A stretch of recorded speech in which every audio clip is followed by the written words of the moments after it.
Hello and welcome to the third video of this series on how to use the TI nSpire. In this video we'll discuss how to use and manipulate variables and also how to use the equation solver.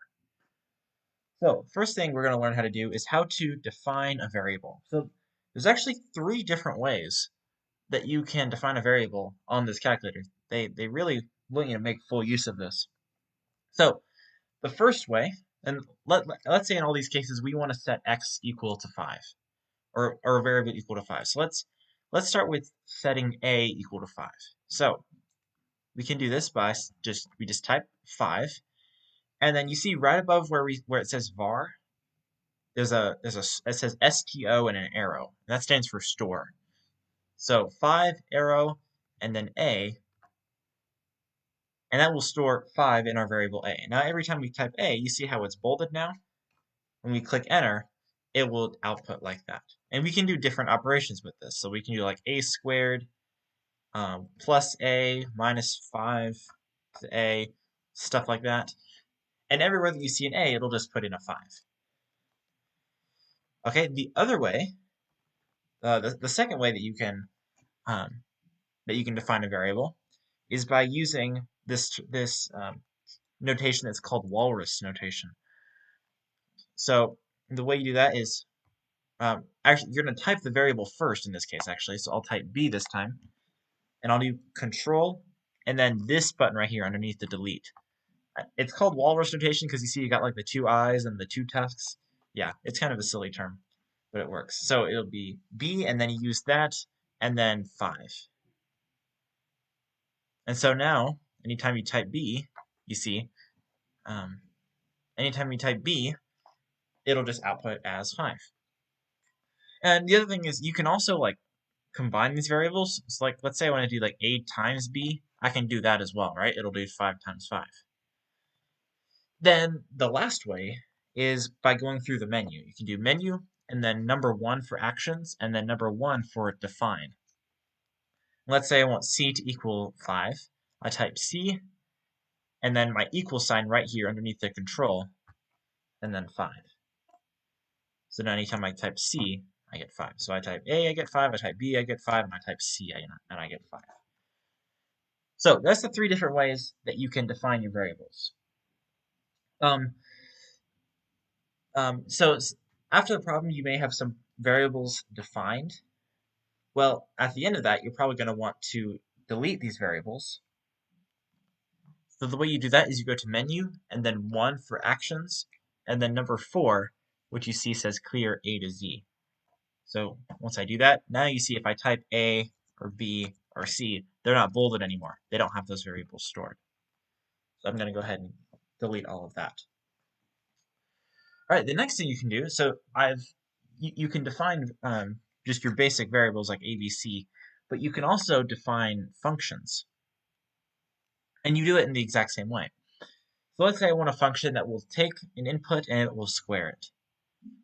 So one way you can do that is by going to actions define and saying that f of x equals x squared.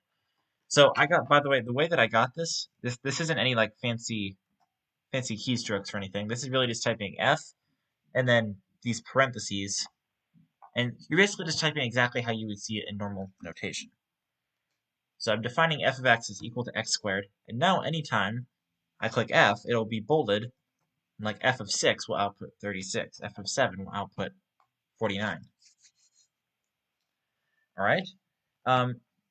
Like the other ones, there's other ways that you can define this. For example, I could say x squared, and then use the store as g of x. That works as well. So now if I take g of 8, it will also square it. And finally, let's say I have h of x.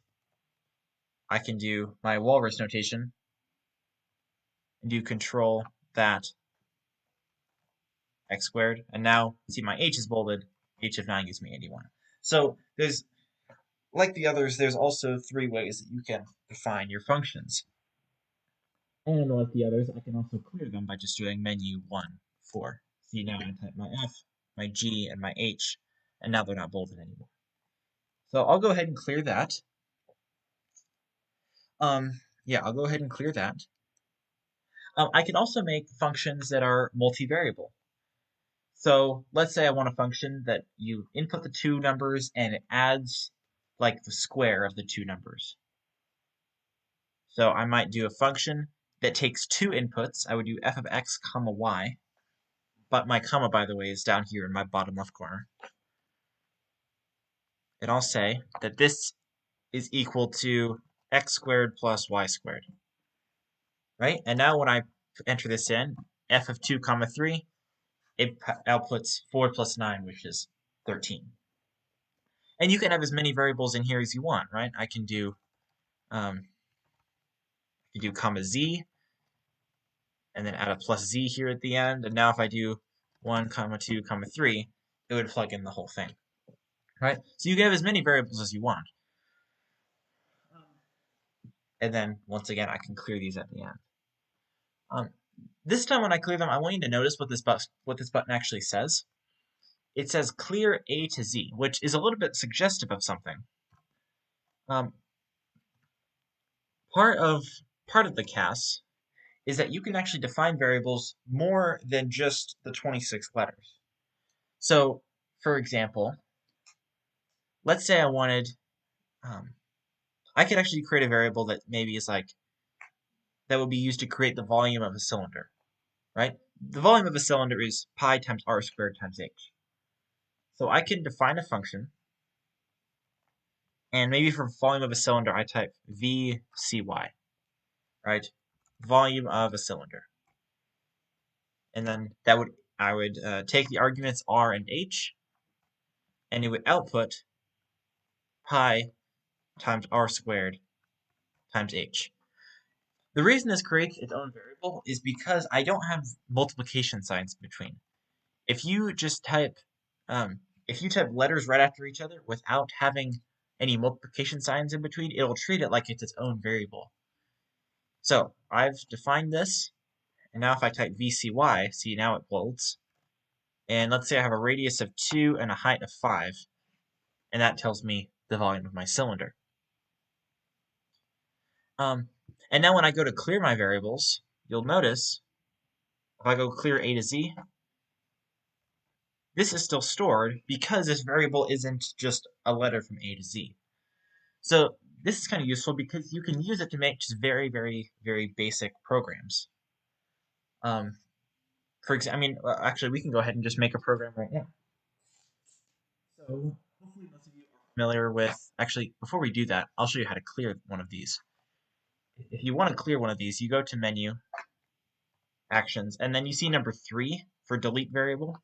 You click that, and then you have to type out the full thing that you want. So I've deleted that, and now you notice whenever I type it, it doesn't bold anymore. Yeah, when I type it, it doesn't bold anymore. So we can use this to make just a very basic program. So hopefully all of you are familiar with Heron's formula, where you can find the area of a triangle by just having the 3 sides, right? The formula for that is area equals square root, hopefully you've seen this before, s times s minus a times s minus b times s minus c, right, where s is the semi-perimeter.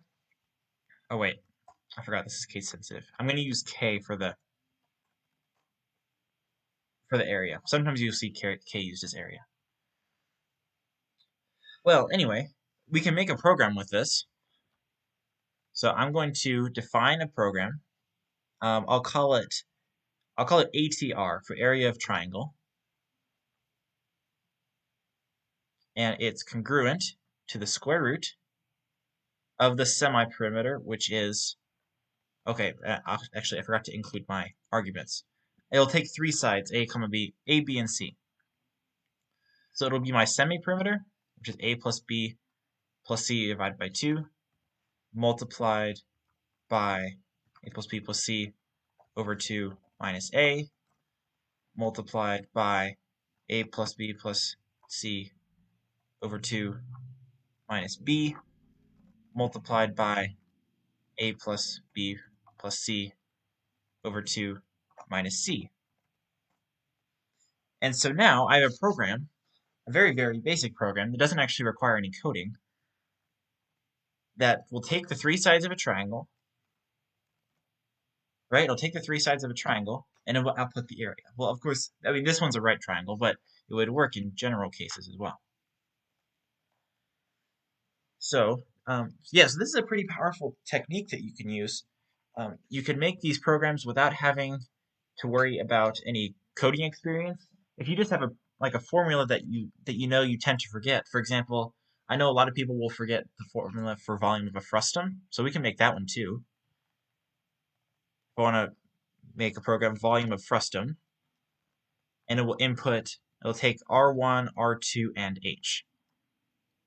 So this formula is just 1/3 times pi times R1 squared plus R1 times R2 plus R2 squared, and then multiplied by H.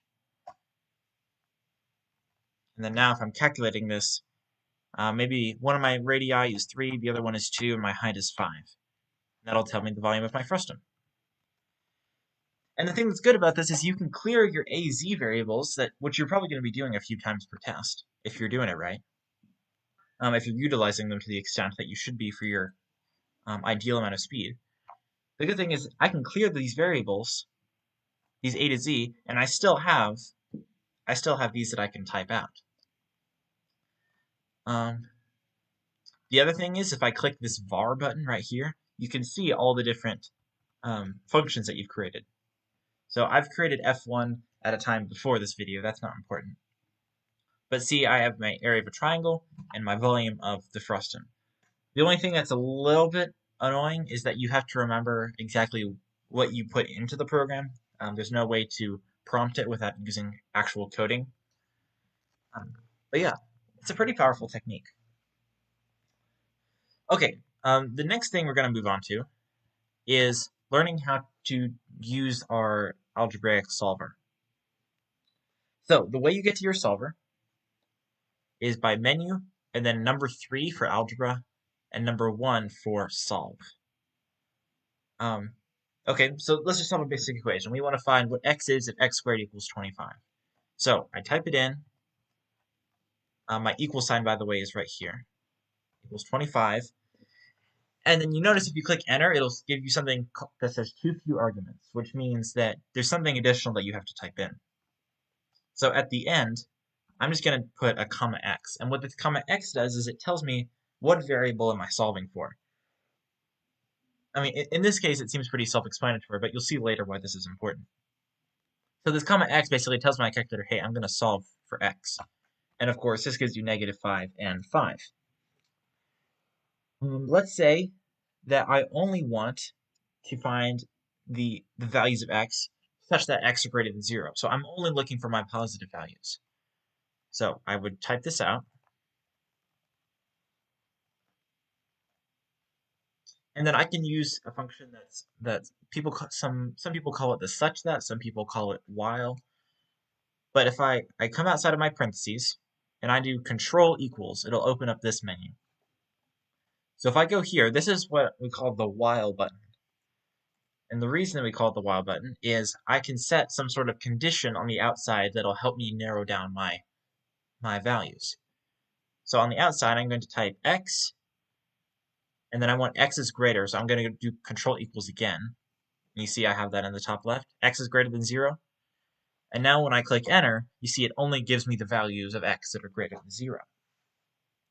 So this isn't super useful in this case. The case where it's actually very, very useful is in the case of trig functions. So here's an example. For example, let's see, when we're trying to find when the sine of x is equal to a half, right? If I do comma x, for those of you that know about trigonometry, you know this is actually going to have an infinite number of solutions. And that's what this is showing, actually. It's showing that for each of these, if I plug in any whole number for n1, that this will give me a solution. But most of the time, you're only going to want something that's like, for example, between 0 and 2 pi. So how do we do that? Well, I'll go up here and select it. And then I want to add a stipulation out front. I want to add a while statement out front, or in the back, however you're thinking about it, that will say, I only want my values to be between 0 and 2 pi. So I'm going to do control equals, and then my while button, and then I'll type an inequality that represents what I want. And I'm getting these inequality signs the exact same place where I'm getting my while. I'm just doing control equals, and then I'm just selecting them from the different spot. So if I do that, see, it only gives me the values that are between 0 and 2 pi. So pi over 6 and 5 pi over 6. So that can be pretty useful. I find this the most useful whenever you're trying to like maximize trig functions and you have to like solve a complicated derivative, and it's not always super obvious how many of your values are going to be between those bounds. But this really narrows it down for you. Okay, we got a couple more things left with the solver, and then that'll be the end of the video. You can actually input functions that you have into the solver, and what I mean by that is, let's say I have a function defined. I have f of x, and this is equal to x squared. Say it's equal to x squared plus x, right? I've defined that. I can put this equation into a solver and actually use it to solve for x. So I have my solver, which I'll do that a little slower. You go to Menu, Algebra, and then 1 for Solve. And let's say I want to find what value of x makes f of x equal to, let's say, 20. So I would say f of x equals 20, comma x, and it will substitute that equation into the solver. So you see this would give you the same thing as if you typed x squared plus x equals 20. Right? So you can actually this is the big idea, you can put your equations into the solve function. This is another thing that can often save you a lot of time. For instance, here, I'll clear my variables real quick. Let's say you have like a really long function that you've just spent some time figuring out. Maybe it's like x cubed plus 3x squared minus 5x plus 6 plus the sine of 2x, minus the natural log of x. Just something really long, right? Easier than just retyping this. And let's say that there's like and there's something you have to put it into. For example, you have to put it into an integral. Actually, this might be a bad example. Well, anyway, let me change the idea real quick. Let's say I want to find out what this is at a couple of different values. So I would define this to be f of x equals this right here. And then I can solve it to be like, say, f of x equals 16. Gives me two different values. Then I can go quickly back up, equals 20. Gives me two different values, right? And the idea is I'm doing a lot of calculations without having to retype this over and over again. And that's really where the power of the define really shines, when you can type it into these equations like this. Okay, the very, very, very last thing when it comes to using these solvers. Sorry for the slightly bad example the last time. The last thing that you want to know about using a solver is that you can actually solve an equation in terms of another variable. This is often helpful when you're doing inverse functions. So I'm going to set up my solver. And let's say, what's a good example? I'll say x squared. Actually, I'll just make it a basic example to avoid confusion. Let's say I just have y equals x squared like this. And I want to find, instead of y in terms of x, let's say I want x in terms of y. So I can actually set this up so that it will solve for x. Notice when I click enter, it will give me these two things. So, okay, so there's actually two different things when you take the square root of y, and that makes sense. Yeah, so you can solve for it in terms of other variables. So let's say I had y plus 3, I don't know, I had this squared, and this is equal to x. Well, if I solve for y, then you see it gives me the inverse functions. So the big idea is that you can also use the solver to solve like multivariable equations like this. Okay, well, that's about all there is to it on defining variables and using the solver. Um, there will be more information coming out in later videos, but honestly, if you have these first three things down for this calculator, like um, the first three videos of this down, this should already help your speed just so much. Just being able to use the define function, so you don't have to retype things over and over and over again. Being able to use the answer key, so that you're not having to guess on how many decibels to round to. Just basic stuff like that should really help your accuracy. So if you've learned something during this series or during this video, make sure to like and subscribe. If you have any questions, feel free to leave a comment, and I will see you next time.